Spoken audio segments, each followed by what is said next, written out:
Seumpama biji.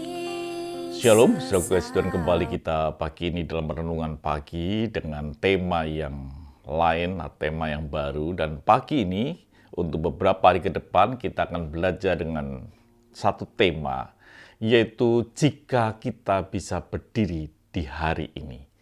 Artinya bahwa kita bisa bangun, Tuhan izinkan kita hadir di hari yang baru. Saudara kasih Tuhan, apa yang harus terjadi di dalam hati kita? Yaitu yang pertama adalah kita harus mempunyai pengharapan yang benar. Setiap kita harus punya pengharapan yang benar. Kalau kita tidak punya pengharapan yang benar, maka kita akan mengalami problem yang serius di dalam hidup kita. Setiap manusia tidak bisa luput dengan masalah. Tidak ada satu orang pun yang tidak punya masalah.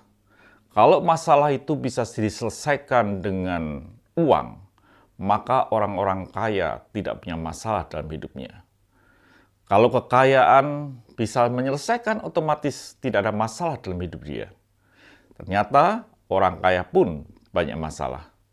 Kalau sudah dikasih Tuhan, masalah itu bisa diselesaikan dengan intelektual kita, dengan kepandaian kita.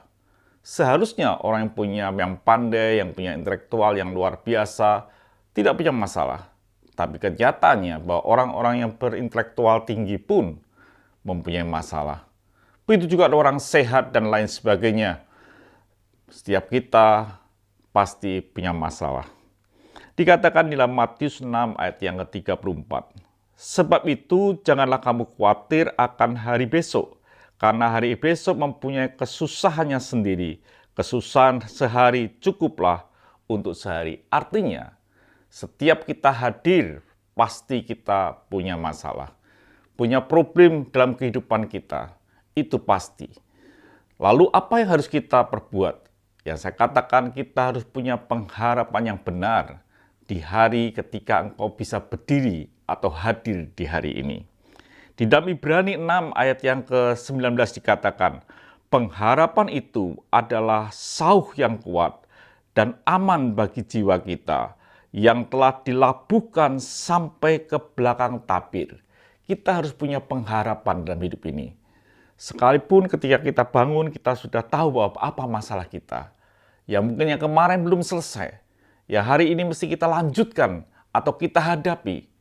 Tetapi orang yang punya pengharapan, itu dikatakan adalah sauh yang kuat, yang dilabuhkan sampai ke belakang tabir. Setiap kita harus punya pengharapan. Paulus, semua hamba-hamba Tuhan punya pengharapan seperti itu. Kalau sudah kekasih Tuhan dikatakan apa yang harus terjadi. Mazmur berkata dalam Mazmur 121 ayat yang pertama dikatakan, nyanyian syarah, aku melayangkan mataku ke gunung-gunung, dari manakah akan datang pertolonganku? Jadi Mazmur mengambil keputusan, dia mengambil harapannya, memandang ke gunung Tuhan, dari mana datangnya pertolonganku. Artinya Daud punya masalah dalam hidupnya, tapi dia mengambil keputusan yang benar, bahwa dia meletakkan pengharapannya kepada Tuhannya. Dikatakan dalam ayat berikutnya di ayat yang kedua, pertolonganku ialah dari Tuhan yang menjadikan langit dan bumi. Biarlah ini menjadi satu kekuatan dalam hidup kita ketika sudah bisa hadir di hari ini. Bahwa sudah punya pengharapan bukan kepada kekayaan, uang, bukan kepada kesehatan, bukan kepada intelektual kita. Pengharapan kita yang paling kuat, yang paling benar adalah kepada Tuhan Yesus Kristus yang menciptakan langit dan bumi. Itulah yang harus saudara miliki di hari ini.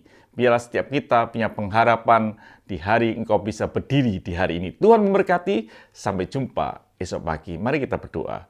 Kami bersyukur Bapa Surgawi, biarlah kami mulai meletakkan harapan kami kepadamu Tuhan. Sebab itulah kekuatan kami. Terima kasih Bapa. Dalam nama Tuhan Yesus Kristus kami bisa berdoa dan mengucap syukur. Haleluya. Amin. Tuhan memberkati, sampai jumpa esok pagi.